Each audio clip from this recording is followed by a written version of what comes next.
En Côte d'Ivoire, les contenus pédagogiques ont été passés au peigne fin afin d'améliorer leur contenu.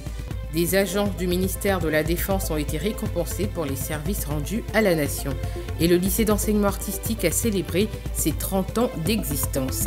Voilà pour le sommaire de cette édition. Bienvenue à tous et à toutes.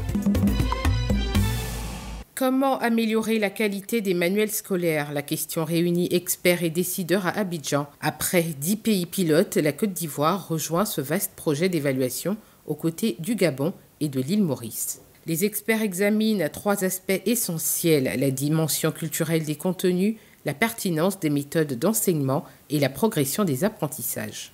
Pour les concepteurs, nous leur avons demandé véritablement de revisiter surtout les démarches méthodologiques en sciences, pour essayer véritablement de proposer aux enseignants une gamme de démarches susceptibles de développer la culture scientifique. Il leur est également recommandé de partir du vécu des apprenants et d'essayer autant que faire se peut de respecter nos valeurs et de respecter également nos programmes. Je voudrais dès à présent engager toutes les parties prenantes à renforcer l'expertise nationale, aussi bien dans le cadre de l'évaluation que dans la production et l'utilisation de manuels scolaires. Qu'il me soit permis d'insister sur l'urgence et la nécessité de partager les bonnes pratiques en vue d'une production de manuels scolaires à la hauteur de toutes les attentes. Piloté par la Confémen et l'UNESCO, ce projet vise à offrir aux élèves des manuels plus adaptés à leurs besoins, un défi majeur pour l'éducation en Afrique francophone. Au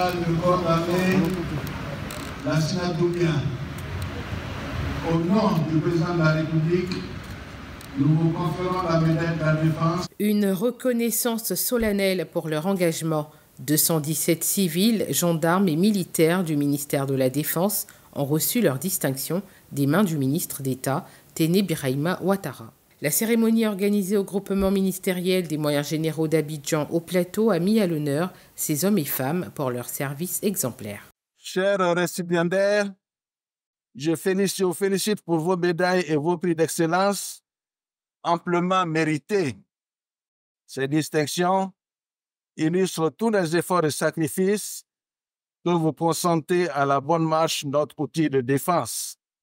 Je vous exhorte à demeurer des exemples pour vos camarades et frères d'armes.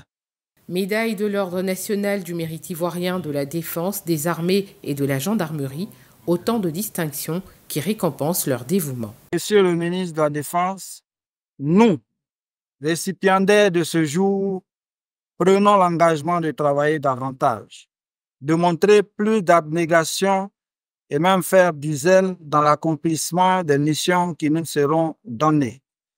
La Côte d'Ivoire, avec des soldats ainsi motivés, s'en trouvera certainement plus forte, plus sereine et sa population vivra dans la paix. Une cérémonie placée sous le patronage de Saint-Ambroise, figure tutélaire du personnel technique et administratif des armées, symbole de rigueur et d'abnégation.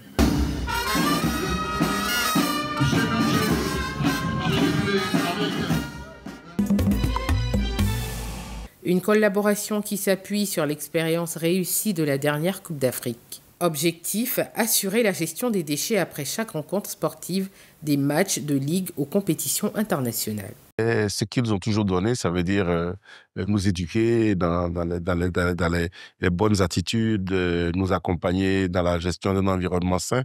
Et puis, ce qu'ils ont aussi apporté à la Côte d'Ivoire, vous vous souvenez, on a fait une belle CAN parce que Abidjan était propre, toutes les villes de l'intérieur étaient propres, étaient clean, les stades étaient clean.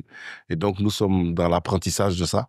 Dans l'écosystème du football, ils vont nous apporter aussi la même chose. Pour l'ANAGED, ce partenariat représente une nouvelle étape dans la modernisation de la gestion des déchets. Nous allons continuer ce que nous avons entamé lors de la Coupe d'Afrique des Nations. Donc, on va continuer de sensibiliser. C'est le maillon le plus important.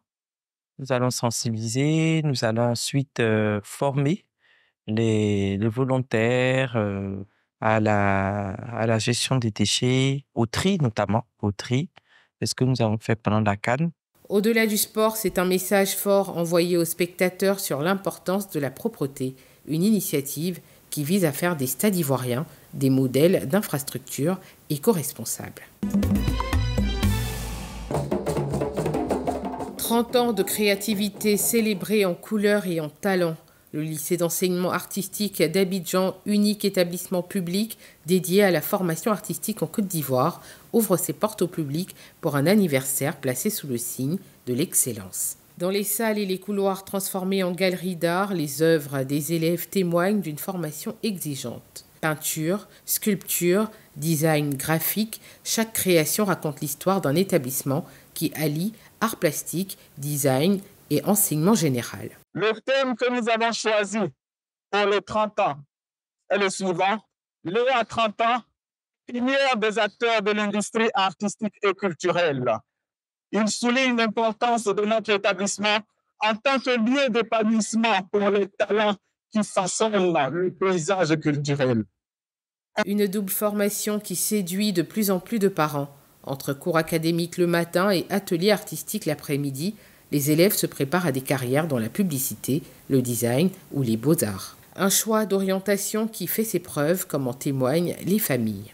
Après avoir entendu le discours et puis parcouru aussi les différents stands et les présenter des scènes, je pense que c'est pas un regret que mon fils vraiment soit là, parce que je sais que l'école quand même a formé vraiment assez de cadres au niveau national comme international. Depuis 1993, cet établissement situé à Cocody forme les artistes de demain, une école publique qui cultive l'excellence entre créativité et rigueur académique, devenue une référence dans le paysage éducatif ivoirien. Ainsi prend fin cette édition. Merci de nous avoir suivis. L'information continue sur cette info et sur www.cetinfo.ci.